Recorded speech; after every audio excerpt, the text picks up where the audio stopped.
Hi everybody, welcome back. We are on page 122. We are continuing in Module 1, Topic 3, Lesson 1, doing our work with decimals. Okay, so number 5 says analyze the number line. So this number line is a little bit different than what we've seen before. I don't see any whole numbers on it at all. So it starts at 0, ends at 5 tenths or 50 hundredths. We have 25 hundredths seemingly in the middle, I think. 1, 2, 3, 4, 5, 6, 7, 8, 9, 10. Yes, so that is in the middle. So when we are looking at this, how do we figure out what we are going to label these as? What is the number line counting by? What are the values between 0 and 25 hundredths? How do you figure that out?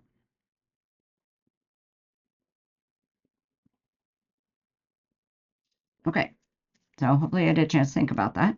So I'm going to have you write down, you're going to need to write small. I'm going to give you the method that you use to determine what a number line's divided up into.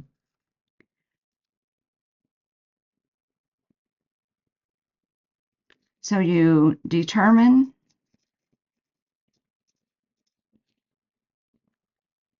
the value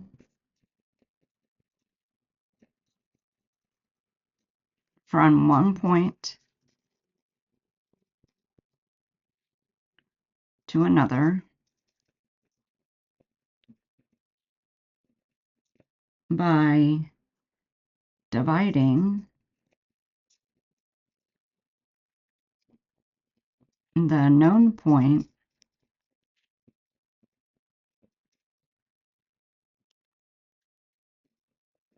by the number of steps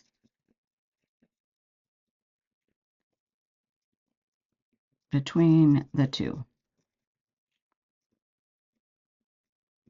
Please pause so you can get that written and then restart the video. I'm going to keep moving so that it's not so long. Okay, so between 0 and 25 hundredths, I have 1, 2, 3, 4. You have to count this one, 5. There's 5 steps. So determine the value from one point to another, so from 0 to 25 hundredths, by dividing the known point, so we have 25 hundredths, divided by the number of steps, 1, 2, 3, 4, 5. So 25 hundredths divided by 5. So if I do 25 hundredths divided by 5, that's going to equal 5 hundredths. And that makes sense, right? 5 times 5 is 25. So 5 times 5 hundredths is 25 hundredths. So this is going up by 0.05. So 5 hundredths, 10 hundredths, which is 1/10, 15 hundredths, 21 hundredths, 25 hundredths, 30 100ths, 35 100ths, 40 100ths, 45 100ths, and then 50 100ths. So it worked. And remember, this could have been written as 1/10, 2/10, 3/10, 4/10, and 5/10. Okay, pause and label that. Next it says label each tick mark on the number line with the decimal value it represents. Just did that. Then plot points to represent 3/10 and 4/10. So we've already done that too. So 3/10 would be plotted here. 4/10 would be here. So just add the dots. Now, letter B is interesting. It says plot and label 4 points that represent decimals between 3/10 and 4/10. Well, right now, when I look at that, I know between these two, I know that the 0.35 I can visually see right here. So that's between it. Let's say I'm going to call that A. That's a 3. So that would be A. So what else would be between here? So really any number between 30 and 40, as long as we're calling it in the hundredths place. So for example, I could have, let's say B is 33 hundredths. So I could put that about right here. So there would be B, about 33 hundredths. How many do we have to do? 4. C, maybe 37 hundredths. So that's going to be between the 35 and the 40, so maybe about right here. And then let's do D at 39 hundredths. That's going to be right next to that 40 hundredths for my letter D. Okay. Uh-oh. What's this about? So now it says write 4 decimals between 45 hundredths and 46 hundredths. So 45 hundredths is here. 46 hundredths is here. So how do I write decimals between that? Well, let me just draw that out a little bit bigger. So here's 45 hundredths and here's 46 hundredths. Let me just enlarge it. If we were able to zoom in on the screen and make the space appear bigger between it, it might look like this. Okay, so if we just take this area right here and zoom in, it might look like this. Oh, it would look like that. So can I break that down even further? So could this then count up 1, 2, 3, 4, 5, 6, 7, 8, 9, 10. I want to get those even. They're not. Let me just resketch that. I'm going to start like right here in the middle, maybe. So there's halfway between the 45 hundredths and the 46 hundredths. So if we thought about it maybe in thousandths, if I'm breaking it down even more,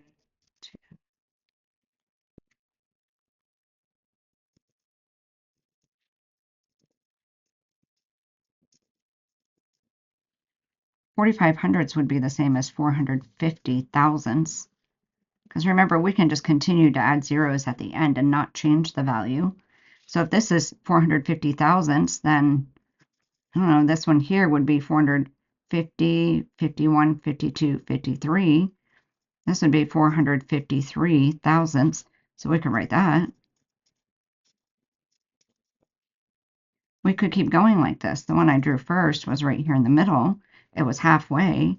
So that would be halfway between 450 and 460 if we think about it without the decimal, would be 455 thousandths.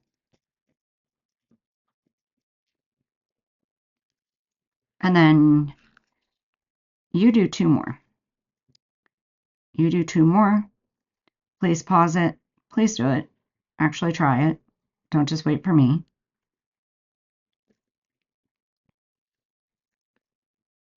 Okay, so you could have given any answers. I already had the 453, 454 thousandths, 455. Oh, decimal point goes in front. 456 thousandths, 457 thousandths, 458 thousandths, 459 thousandths, and then we're at the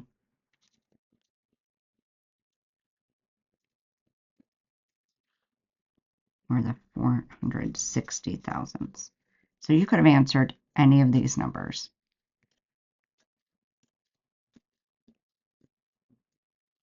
So if you answered any of those, you got it right. Good job. You're babysitting your brother, Remley, who is in the 4th grade. Remley, I'm sorry, not your brother, your neighbor. You're babysitting your neighbor, Remley, who's in the 4th grade.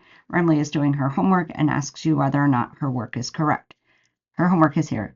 Circle the greater decimal in each pair shown. So is number 1 correct? So she says 45 hundredths is greater than 32 hundredths. Well, yeah, that one's correct. Let's put a smiley face right there. Number 2 says 35 hundredths is greater than 4 tenths. Well, let's look at our number line up here. 35 hundredths is here, and I see 4 tenths here because 4 tenths is the same. That's the same as 40 hundredths. And our rule on the last page that we did said numbers further to the right are greater, so that means the 4/10ths is greater than the 35/100ths. So no, this one is incorrect. 6/10ths and 9/100ths. So 6/10ths would be out here somewhere. 9/100ths, where would 9/100ths be? Well, I see 5/100ths and 10/100ths, which is the same as 1/10, but 9/100ths will be like right here. But 6/10ths, we have 1/10, 2/10, 3/10, 4/10, 5/10, 6/10 would be out here. So 6/10 is definitely further to the right, so it's bigger, and that one is incorrect.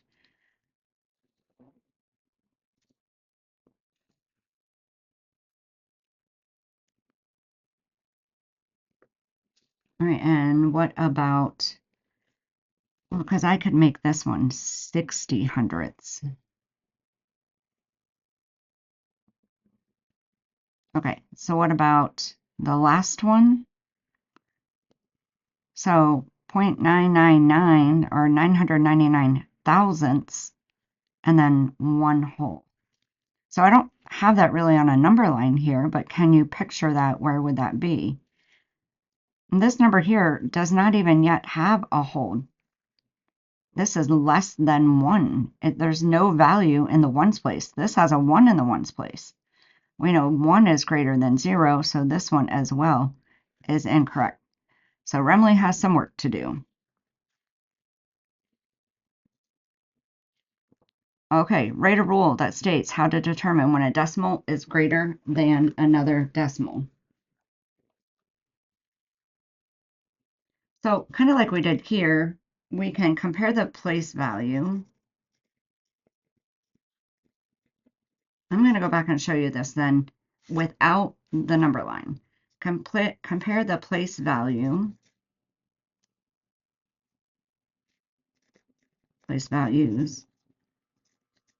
from each number from left to right.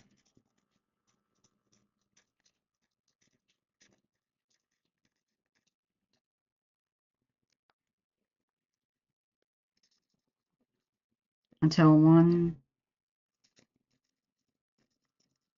has a greater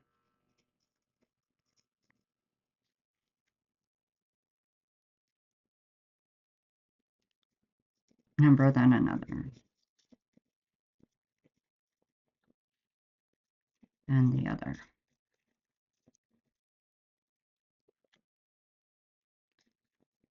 The one with the greater number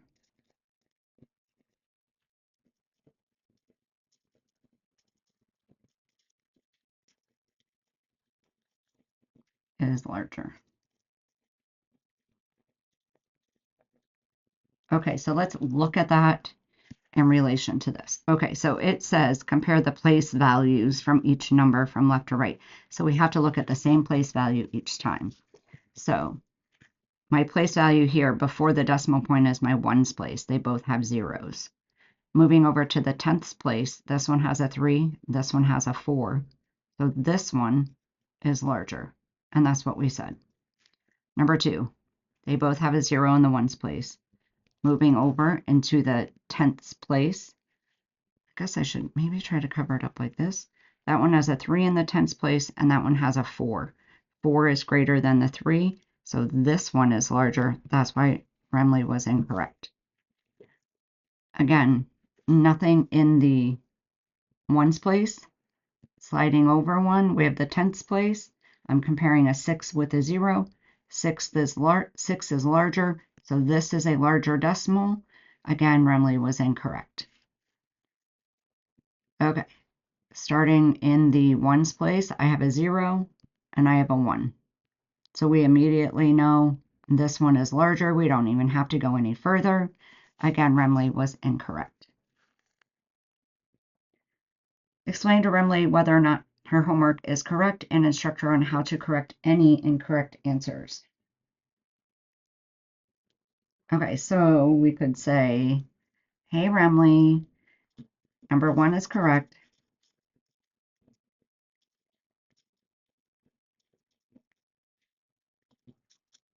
Numbers 2 through 4 are incorrect.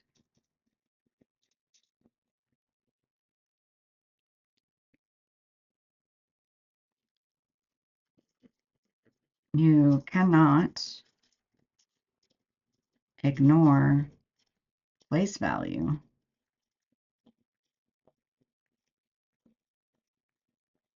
when comparing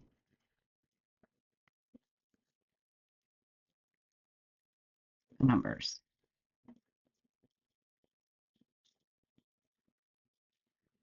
Pause and get that written.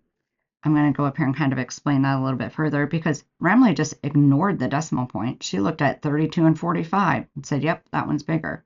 She looked at 35 and 4 and said 35 was larger.